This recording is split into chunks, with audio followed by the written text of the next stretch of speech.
উপজেলা বিএনপির সাধারণ সম্পাদক, উপজেলা বিএনপির সহসভাপতি, সাংগঠনিক সম্পাদক, যুগ্ম সাধারণ সম্পাদক সবাই চর খালের পাড়ে দাঁড়িয়ে আছি।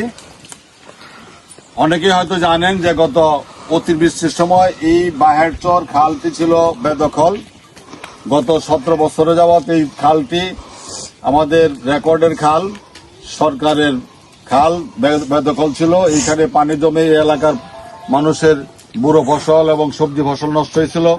এইটা আমাকে ইউনিয়ন এবং উপজেলার নেতৃবৃন্দ জানানোর পরে আমি তাদেরকে নির্দেশনা দিয়েছি যে এই খালটা খনন করা হবে।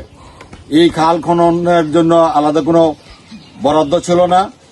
আমার যেটা কাবিটার যে টাকাটা বরাদ্দ ছিল সেখান থেকে টাকা বরাদ্দ দিয়ে আমি নেতৃবৃন্দকে, বিশেষ করে এই ইউনিয়নের সভাপতি সাইফুল মতিন জুয়েলকে দায়িত্ব দেই যে এই খালটি খনন করতে হবে।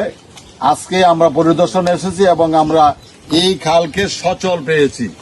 এখন স্বচ্ছ পানি ঝলমল করতেছে, টলমল করতেছে। মাছের আবাসও পাওয়া যাচ্ছে যে খালের মধ্যে মাছ আছে। আমরা এই খালকে সচল রাখতে চাই।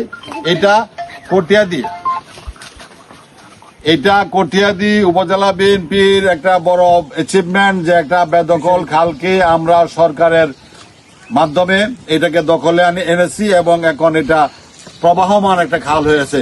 এই জন্য আমি কটিয়াদি উপজেলা বিএনপি, লোহাজুড়ি উপজেলা বিএনপির সভাপতি, সাধারণ সম্পাদক সহ সকলকে ধন্যবাদ জানাই। আসসালামু আলাইকুম।